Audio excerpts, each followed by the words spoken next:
on this computer. Okay. The bioethics seminar series is every Monday during semester from 1 to 2 p.m. New Zealand time. And we have lots of speakers from locally here in University of Otago, but also from around New Zealand and from around the world.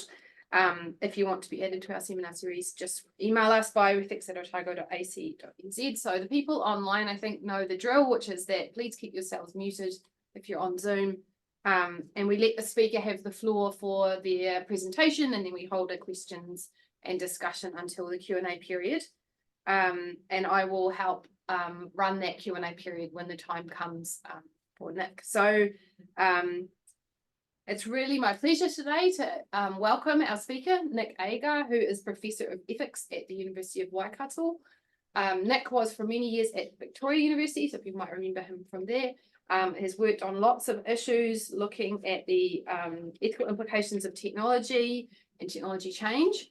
And many of us are familiar with Nick's work specifically in the area of human enhancement.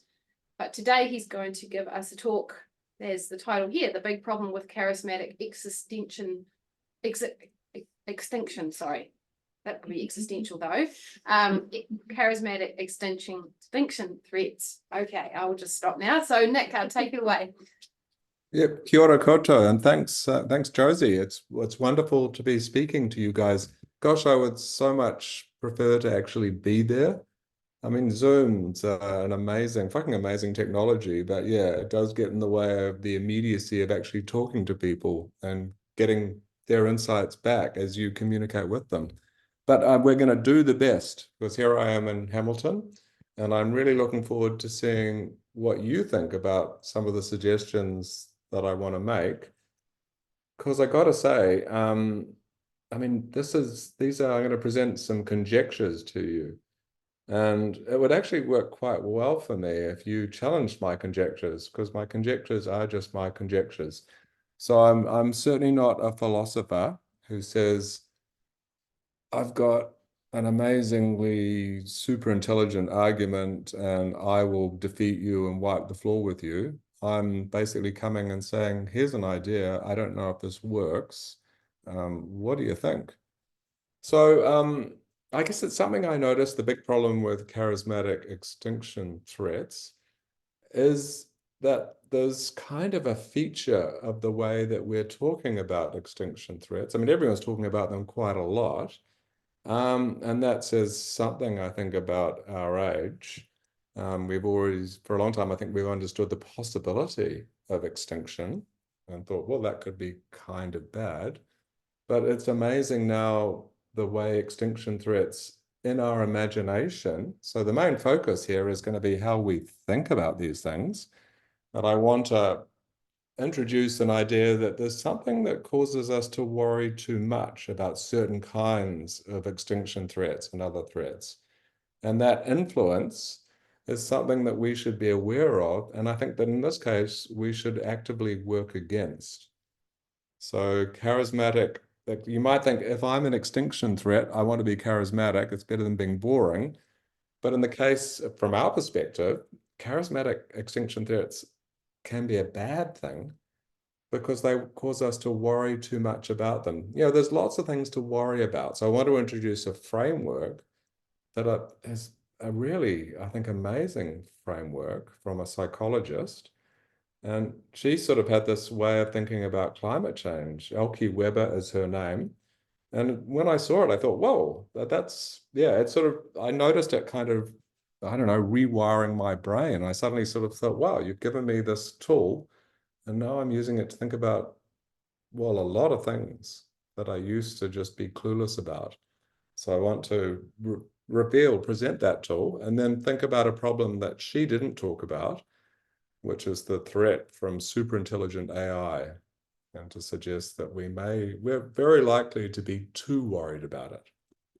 So here's sort of, I mean, I guess they're just a bit of a backdrop for the problem. So we've got this, I mean, look, anyone, and this is part of the theme of this talk, if you've seen any of the movies in the Terminator franchise, and if I was to say to you, let me tell you what Skynet is, and you said, yep, we know what Skynet is, it's this supercomputer that lives somewhere and basically produces a robotic Arnold Schwarzenegger and decides to send us all extinct, then you know what I'm talking about. And it's interesting to me that there are two categories of people who are talking a lot about the threat of extinction from an artificial superintelligence. This is sort of an idea that comes from tech, and it comes from basically digital technologies. A pattern of improvement is that they don't only improve, but they tend to improve at an accelerating rate. And this often catches us out. So sort of the threat from them as we're moving toward this fabled artificial intelligence where we create machines that are not only as intelligent as us, but rapidly become much more intelligent because they follow this pattern of improvement. You know, you get good enough to just about beat the world champion chess player, and then now fast forward, the best human chess player wouldn't dare challenge the best chess program. So if we see that pattern, and so the idea is that once we create that, and this is sort of, I think it's kind of bizarre that the tech billionaires are among those who say we have to worry about it more, and they're supported by the philosophers. So certain influential philosophers are there saying, "Yep, we've got you. We'll support this idea that we should be really worrying about the threat of extinction from Skynet." So what I want to do here is to, well, I guess pour some cold water on that a bit and present a way to think about worry. And it's an idea that I borrow from Elke Weber. So it's basically the approach is, wouldn't it be good if I said to you, look, soon we're going to create, well, artificial intelligence, you know, an intelligence that's intelligent in all of the ways that humans are intelligent. And once we've done that, it's just a short step to superintelligence, and then we're all doomed because then it goes Skynet on us. I mean, the best option would be for me to authoritatively tell you how bad that is. I'd say, well, human extinction, we've had our time, how likely it is, and how imminent it is. I'm not going to tell you any of that because I have no idea. But I am going to focus on influences that I suspect lead us to misjudge the danger from it. And in particular, that lead us to exaggerate the danger from it. So I guess one way to think about it is how can we be too worried about extinction from Skynet? I mean, it's pretty horrible. And if you've seen the movies, you're sort of pre-programmed to basically see how terrible it could be. It looks pretty terrible. The humans aren't having fun when Skynet decides, because it basically starts by arranging for us to nuke each other, and that goes badly. So it looks pretty bad. But I mean, so that's clearly a bad outcome. But I mean, one way to think about the suggestion I want to make is if you think about bad outcomes for individuals, I mean, cancer's a bad outcome.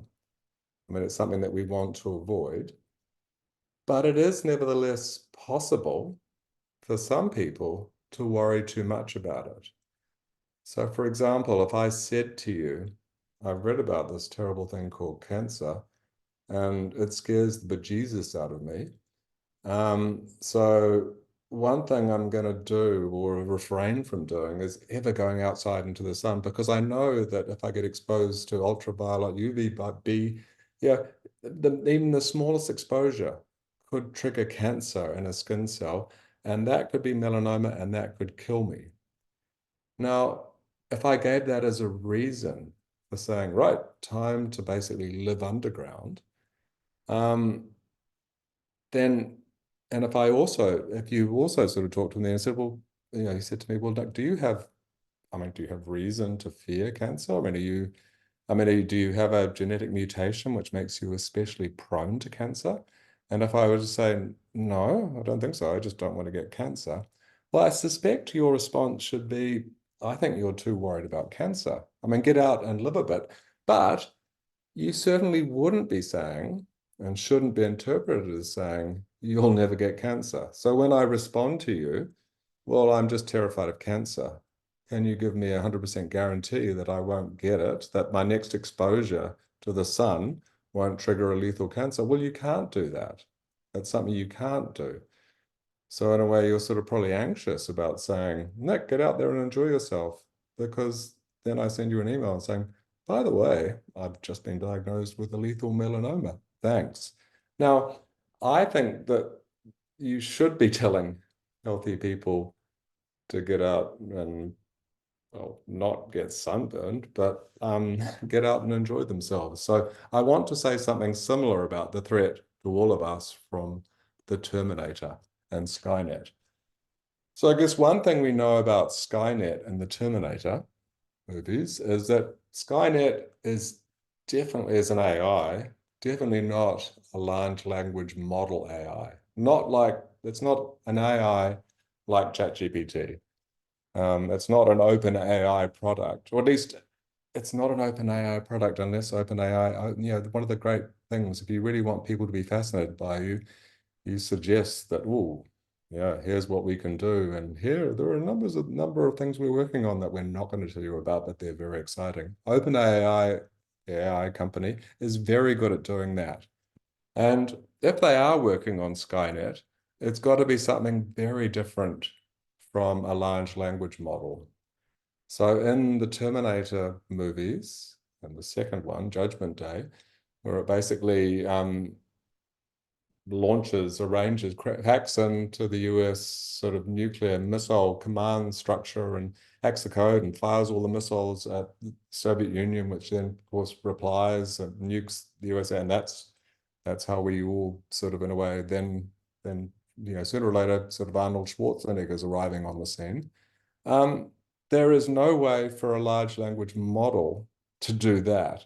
In order for ChatGPT to do anything like that, someone would have had to found a way, and I suspect this has not happened, to put the codes to get access to the US military's arsenal of nuclear weapons somewhere online, maybe on Reddit. I suspect those codes are nowhere on Reddit. So whatever it is that's with Skynet is, it's not that.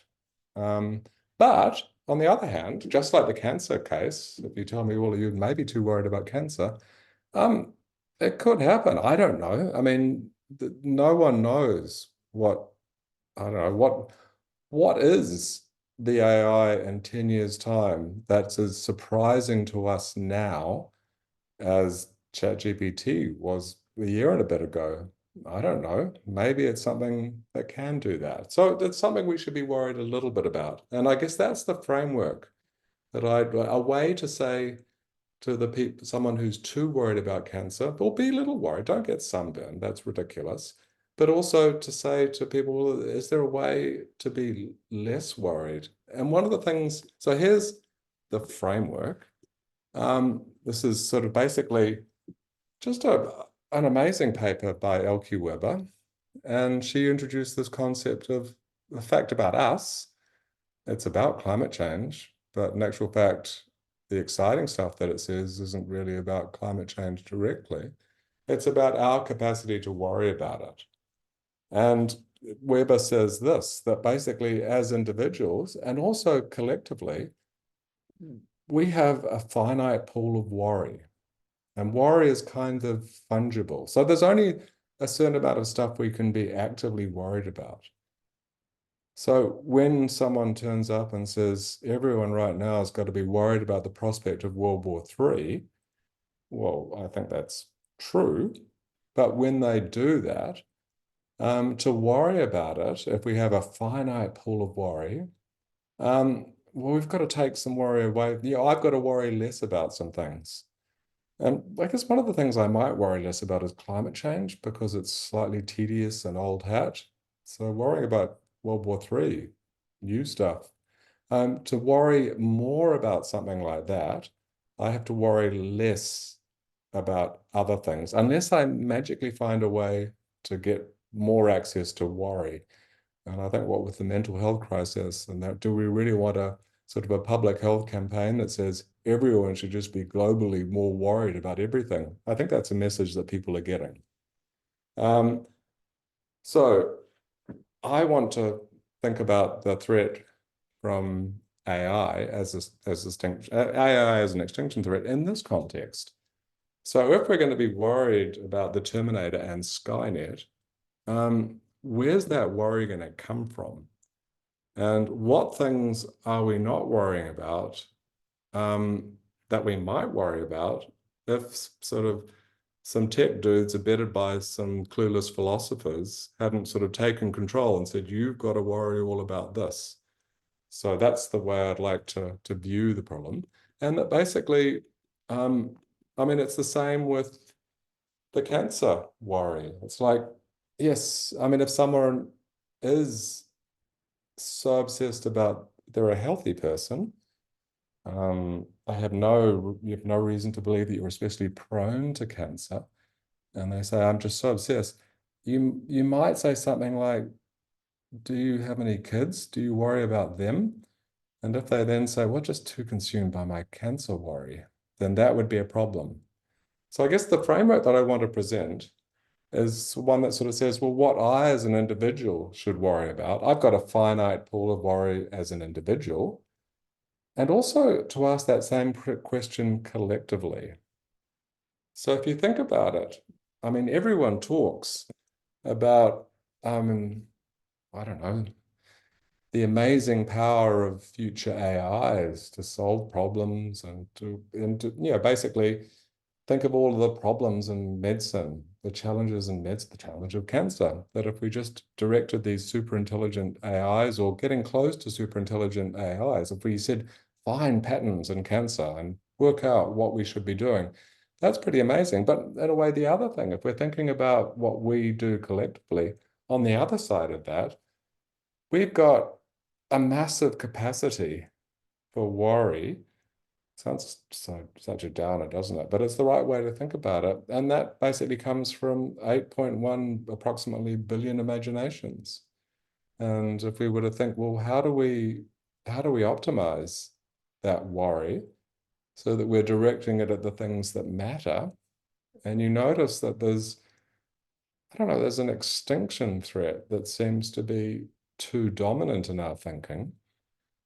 Then you might say, well, look, I'm quite happy for someone like philosopher Nick Bostrom to say, I'm obsessed about superintelligent AI, but don't don't basically leverage that sort of Hollywood marketing that you exploited to actually make us all worry about it as much as you enjoy worrying about it, because we're going to miss out on worrying about all these things that we should be worried about.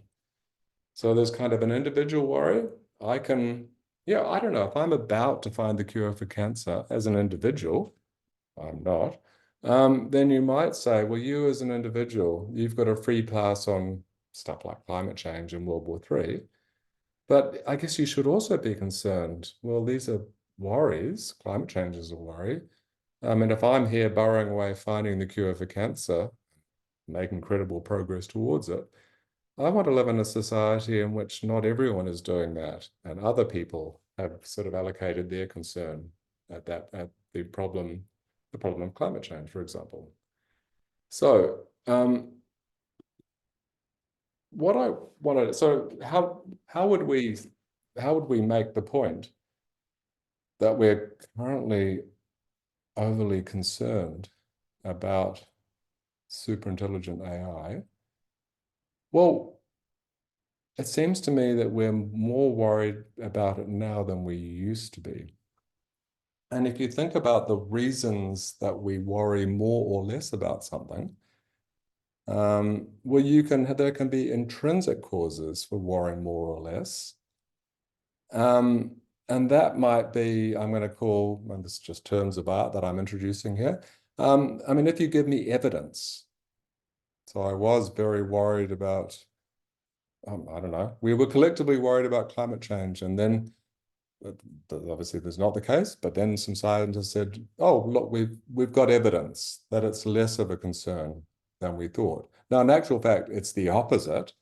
I mean, we seem to have all of these reasons to worry more about it. And they're often sort of, in a way, things that point to things, well, look, here's some new scientific understanding. And so the problem's worse than you were thinking. So an extrinsic cause for worrying more or less doesn't pretend to offer, it has that effect. It might cause you to worry more or less, but it doesn't offer any evidence or justification for that change. So I'm going to give an example, but what I want to do is basically build off this book by the economist Nobel laureate. It's always good, in the power structure of academia, philosophers used to be, were we once the philosopher kings? Well, we aren't anymore. The economists have taken our place. Everyone cares about economists. No one really cares about philosophers. Boo. But there's an interesting book. So yes, citing an economist is a shrewd move by me, given the pecking order in academia. But something that Robert Schiller talked about in a book, comparatively recent book, in Narrative Economics, is basically how narratives in economics, it's a response to the rational calculating agent theory of economic decision makers, that we're very much driven by narratives. And he's got some great examples. So why is it, he asks, that when we're trying to work out whether our economy is doing well, there's lots of indicators about, that might lead you to believe that economies are doing well, better or worse, but we obsess about the stock market. And that's because that's something you can log, you can check every day. It's almost like sort of checking, if you're obsessed, as my sons are, about the Premier League football. I mean, you get an update, there's all these updates, and stock markets are like that. And so why is it, for example, that, I don't know, so Robert Schiller, like many economists, is not a fan of cryptocurrency. So in a way, he looks at the narrative of crypto as the future of money, and then looks at what makes us so susceptible to that.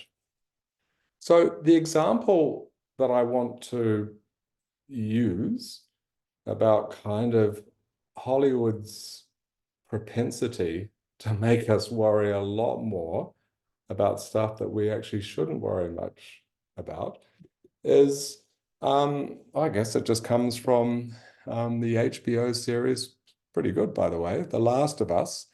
And that's basically sort of extinction by fungus.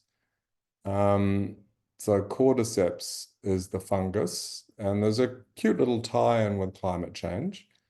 So cordyceps is supposedly now able to infect humans because of climate change, because in a warming climate, it evolves the ability to infect humans. And I don't know if you've seen it, it's kind of fun, but that's where it comes from. Now, in actual fact, that's people, of course, a lot of people went on sort of lines of, well, can cordyceps infect humans, and could a human infected by cordyceps infect another human?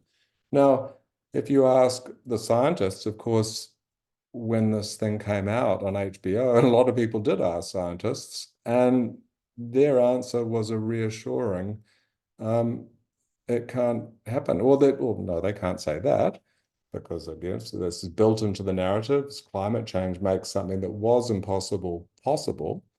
But there's no reason to believe, there's been no recorded case of any mammal ever being infected by this fungus. If you're an insect, be terrified.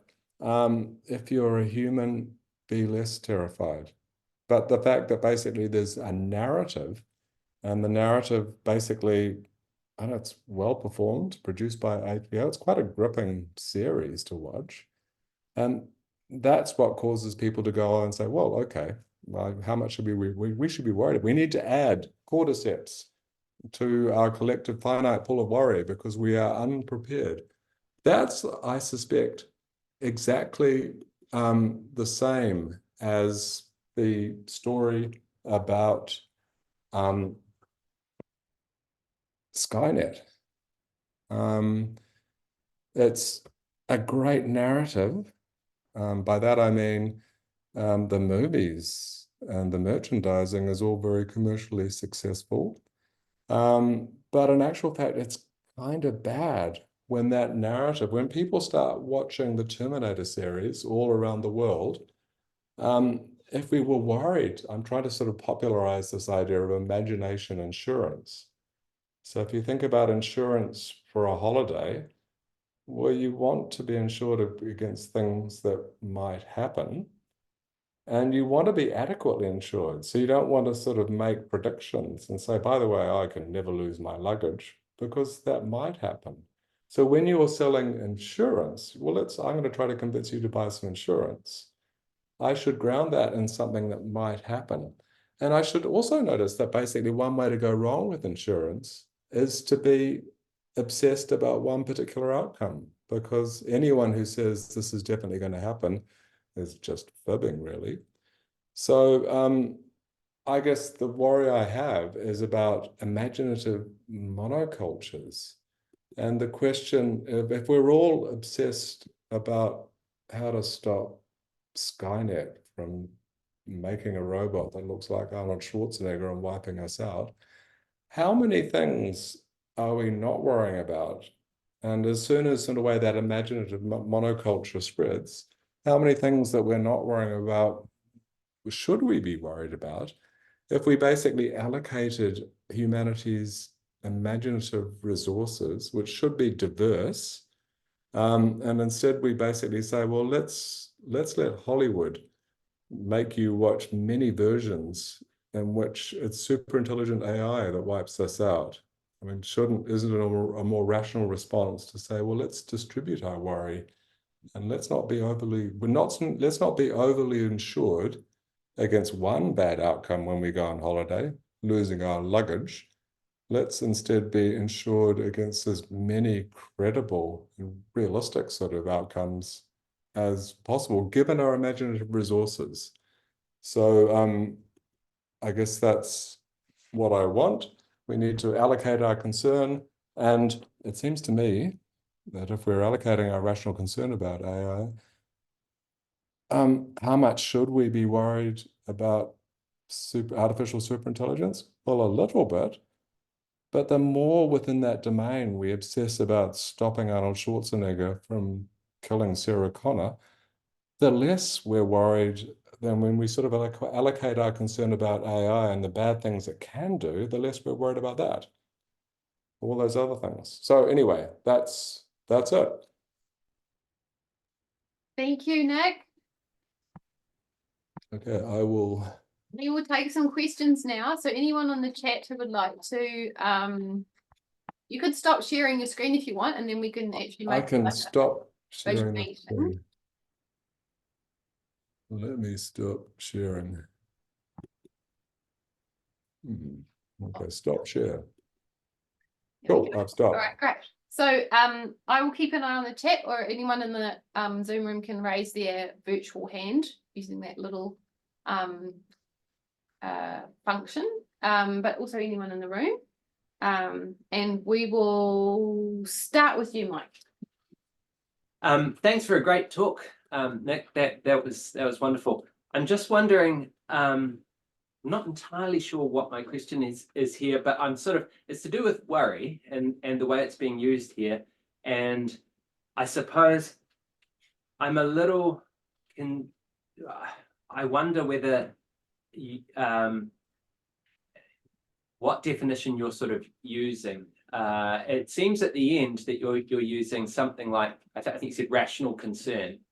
Mm-hmm. You certainly want us to be reasons responsive in the ways that we worry.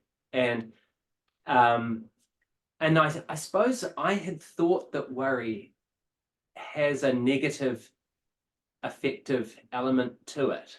And it doesn't, so people are worried, like, Jonathan Haidt at the moment, very worried about this, that everyone being worried about things because they're so online and all of that. And we're all worried a lot more post-COVID we increasingly worry about things as we get older and so on. And I think the reason why this is one reason why this is a bad thing is because it makes people feel bad to worry. Like, I was so worried about you means that I was in a state of negative affect accompanied by concern about your situation. And I don't know whether that's what you're talking about necessarily. I just wondered if you could sort of perhaps expand a little bit on what it is you mean by worry. Do you mean that we should be concerned accompanied by negative affect, and then we should distribute that in a reasons-based way, which I think we sort of find that sometimes that's a bit difficult because it's governed by our more by sort of emotional responses to others, which perhaps aren't quite so reasons responsive. Or do you mean perhaps something else, like we're talking about how much we should attend to problems, try to understand them, understand how we could intervene to solve them or mitigate them in some way, that kind of thing? I mean, can I say both? I mean, in a way, I'm trying to use the term in the way Elke Weber introduced it, which is basically, I guess, the idea that it should be, I think, if we're rationally allocating worry, I mean, on the theory of human motivation, in which for certain bad things, like, yes, New Zealand is becoming an increasingly unequal society, that rocks. I mean, in a way, that means I'm not worried about it. And I guess it's a view about human psychology. We're recognizing it as a problem. I mean, I think we should be doing more about climate change, but I doubt we will. And I think there should be, I mean, I guess maybe that's the model of psychology, where it's kind of like, well, in the perfect world, I would worry about nothing because there'd be nothing to worry about. That's the state I want to be in. So the negative affect is not fun. No one enjoys it. I just want to live in a happy world where everyone's got everything they want, and everything is magically equal, and everyone does whatever they want. And so, yes, I guess that's the view of worry that I was assuming. Yes, but I mean, yes, I mean, there is kind of like when you're thinking about distribution of imaginative resources, I mean, we can be motivated by positive things too.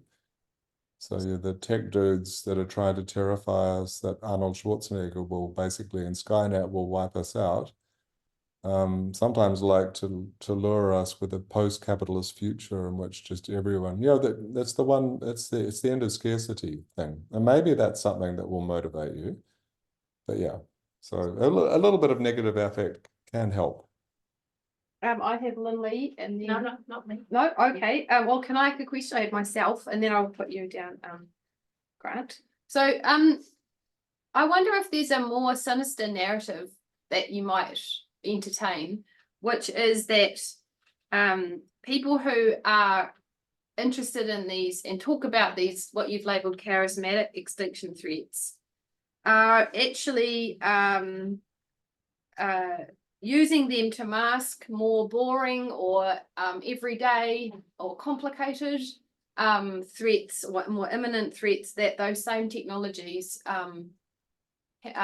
bring. So if I talk a lot about why I'm concerned about how we should be worrying about what it might mean if we do de-extinction with woolly mammoths, then I'm sort of diverting attention away from the other more mundane things I'm planning to do with de-extinction technology. Or if I talk a lot about reproductive cloning, then I'm diverting attention away from what I might be doing for therapeutic cloning. Or I love the 15-day rule in embryo research because then it allows me to demonize something that no one could actually do at the time the rule was created in order to then do the other things. And I imagine a similar thing could be said about artificial intelligence, which is that if what's demonized and is what's sort of promoted as bad is this extinction level version of AI, then it kind of diverts attention away from the significant challenges, if not threats, posed by more ordinary AI today, or imminently, things like to do with bias in the system and who's going to benefit, etc. So do you think that there is also that more kind of sinister motive happening or at play, rather than it just being sort of you haven't really said anything about the motivations behind it and some of the negative consequences of kind of diverting our attention in this way? Yeah, but by the way, I love your examples, and I 100% agree with you. I mean, there's a reason sort of like charismatic extinction threats have a function. I mean, there's a reason we're obsessing about them being told to. I mean, and they are very charismatic because they make good. I mean, compared with, climate change is a kind of a drag, isn't it? I mean, it's good to take a holiday from it and instead worry about stopping Skynet, which seems more techy and more fun. I do think that when people talk that, your examples are great, by the way, that there's a reason. They're not stupid. I mean, there's a reason they're doing this. And it's almost like if I get you, Sam Altman, OpenAI, look at what he says about it. And sort of in a way, think about what he does. And in actual fact, the good thing about these people is they talk a lot. And often when they talk a lot, among the things that they try to scare you with, they kind of accidentally tell the truth about what they want. And Sam Altman of OpenAI is very good at that. I mean, you don't have to be in the sort of, the smoke-filled rooms where he reveals the truth. He goes online and tells everyone, and sort of, this is what I want. I mean, of course, he says other things too, but it's sort of, your conjecture is, I think, 100% right. So just to put it on, like, a finer point on it, someone like Musk or maybe Altman, I don't know that work, will tell us to worry about existential threats of of AI, and it is a way of not then diverting our attention from worrying about the more everyday versions of the technology, which they are absolutely planning to use, if not already using. Yes. I've been talking with sort of Brazilian philosophers, and they're watching in astonishment as discuss as Elon Musk uses Twitter X to destroy their democracy. So he's a wonderful person. He's a free speech absolutist. And so it means that basically, as they are trying to defend their democracy against someone called Jair Bolsonaro, sort of Brazil's answer to Donald Trump, he's using his platform in the name of free speech absolutism to launch digital militias. So yes, there's a reason he's focusing on that. And I think those are the right questions to be asking. So he claims to be seeking this wonderful future and also funding philosophers who are going to stop Skynet. Thanks, Elon. Grant. Well, there's a kind of dose of Aristotelianism we need to appeal to here, because in Aristotle we see a very inclusive mode of cogitation about the problems of human life, and we also see a very robust kind of naturalism which is wedded to the way things actually are in the world we live in. And I just wonder whether diffusing these hypostasized imaginary threats would be best served by a kind of more moderate Aristotelianism, which in Aristotle's own work drive you towards a mean rather than extreme stances on any moral issues. So I love that. Yes, and I would love to see you engage with Elon Musk on X Twitter about that, because he needs that. I don't know how you get him to listen. I think he would use his free speech absolutism to unleash his digital militias on you. But yes, wouldn't it be That sounds to me, you say it's Aristotelian, but I mean, yes, great. It also seems to me to be kind of reasonable. Well, it's also Wittgenstein. Yeah, cool. I can't resist that. The more of that, yeah. Anyone else here? Oh, Mike again, but let me just double check no one else in the right. You people will make yourselves known. Okay, go ahead. I just noticed. Well, I'm just wondering. You know, one of the reasons why we are bad with worrying, I think, is because we're bad at forecasting things generally. And there are some people who are very good at it. You know, these super forecasters, and they're much more open to revising their beliefs in response to evidence, and they're more sort of objective in their taking on board of evidence and things like that, I think, you know, and a few other things. This also seems to me like something, so you know, I'd be interested to know how super forecasters operate when it comes to worry. But we're all a bit limited, or at least I am, about my degree of control over what I worry about. But some of these things are things, you know, these things that super forecasters can do are things that I think AI could be able to help us with. And so I wonder what you would think about, and there is also a paper I see on bioRxiv of giving people a large language model assistant to help them with forecasting events. And it seems even when they have a biased assistant, there's some evidence to suggest that they get better at forecasting things. And it seems to me that if we were better at forecasting, we'd probably be better at allocating our worry in the way that you would like us to do, or you're arguing we ought to do. And so could AI perhaps be usefully employed to do that, do you think? Oh, not 100%, but 1,000%. Yes, in a way, yes. The super forecasters are good at adjusting their credences in response to evidence, and we all need to kind of model that. If we were much better at that, then we might be less susceptible to some of these things. We might, I mean, just basically look at some of the stuff that, well, why not Elon Musk? I mean, since he's the whipping boy of our preferred whipping, but we might be just, I mean, yes, I think super forecasting, that mental habit that is cultivated there is likely to be less susceptible to the, if we don't do this, superintelligent AI will destroy us. Because yes, I mean, just, it's a bad potential future, but like the healthy person who has no particular reason to be worried about cancer, you can overreact to it. Lauren, it's online. Thanks. Can you hear me? Yep. I can. Perfect. So this kind of goes back to Mike's first question about the affective worry. And I think what I heard throughout your presentation was that there's a direct link between how much we worry about something and how much we feel motivated to do something about it.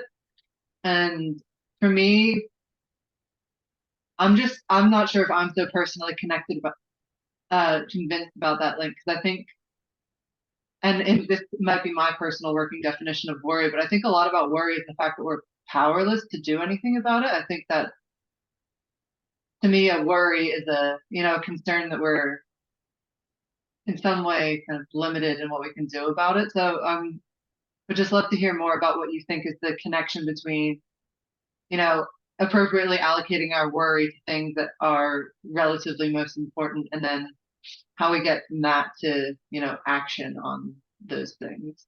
Yes, I mean, by the way, I'm not going to claim to be an expert on worry.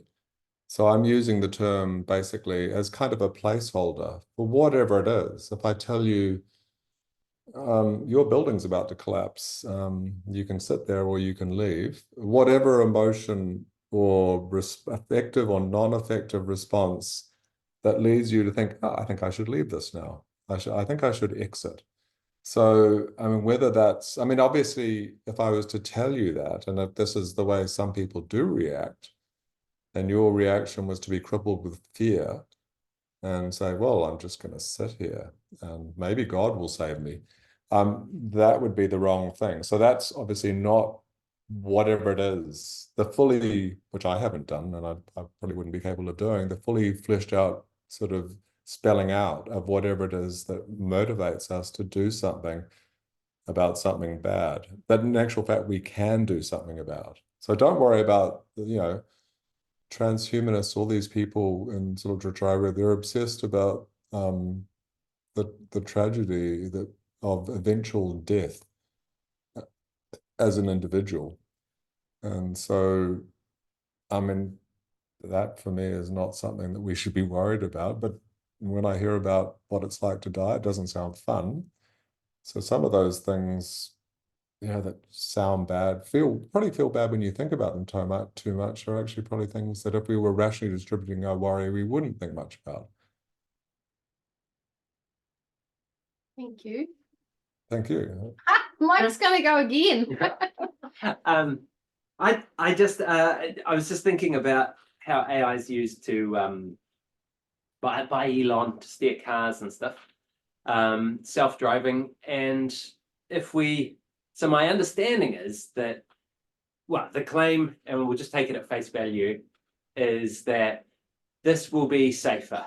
It will reduce the road toll, and generally we will all be safer when we have this kind of good self-driving thing.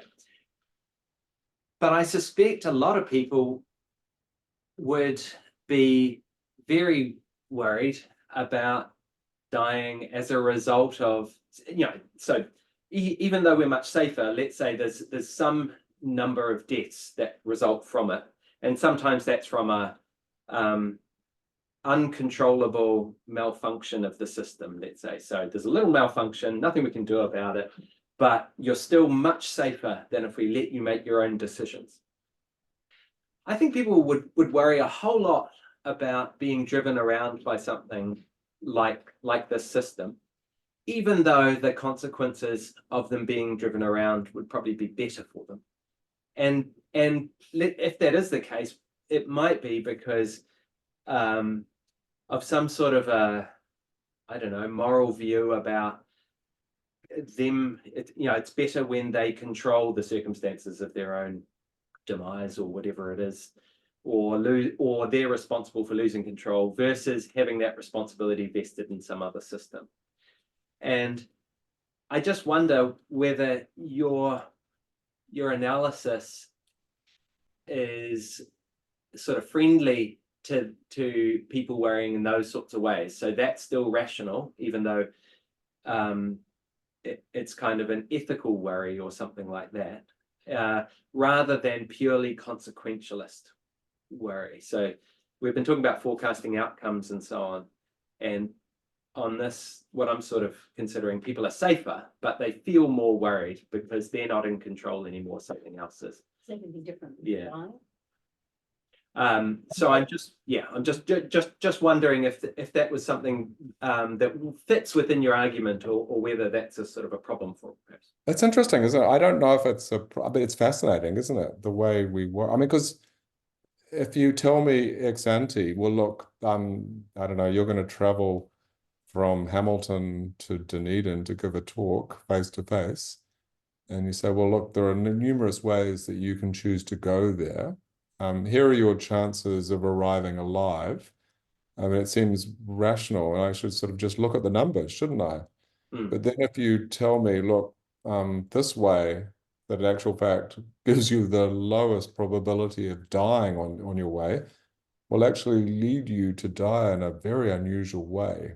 So it's interesting when we look at sort of, and even the claim that sort of driverless cars are, well, how good I'm an academic driver. I mean, your chances sort of, I don't know, the kinds of driverless cars that a driverless car won't have to be super good to be better than me.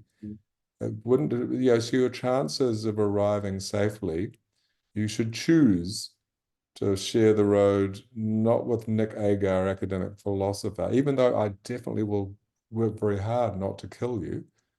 But nevertheless, I mean, probably there's a not too far distant driverless car which is less likely to kill you than me trying my very best to drive safely down the road that you're driving along. But it's interesting. So in a way, when you, I mean, yeah, that's an interesting question. It's like, so at what point do you say, well, I'm happy with that level of risk. So I understand that getting in an airplane, yeah, sometimes airplanes just crash. And yeah, that's not something I want, but it's safe enough so that I accept that risk.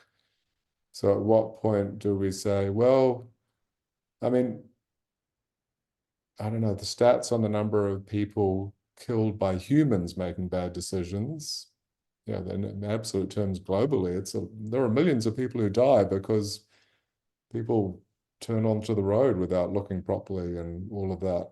And those are the deaths that we're supposed to be preventing. But it's interesting to know how much we care about the reduction. If we view driving as already quite safe or safe enough, how much are we going to be motivated to make it even safer?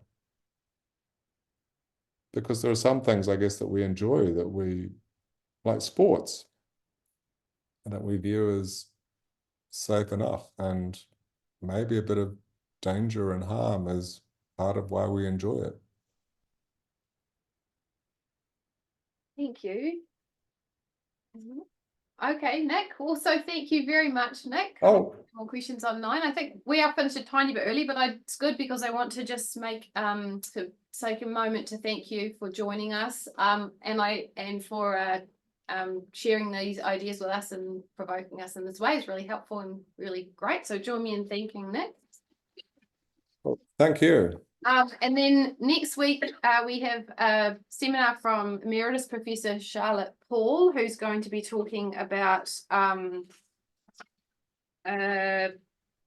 puberty suppression for gender-related distress. So very big change. So join us here or on Zoom for that presentation. And thank you, Nick. Okay, I'll see you later. I'll see you later.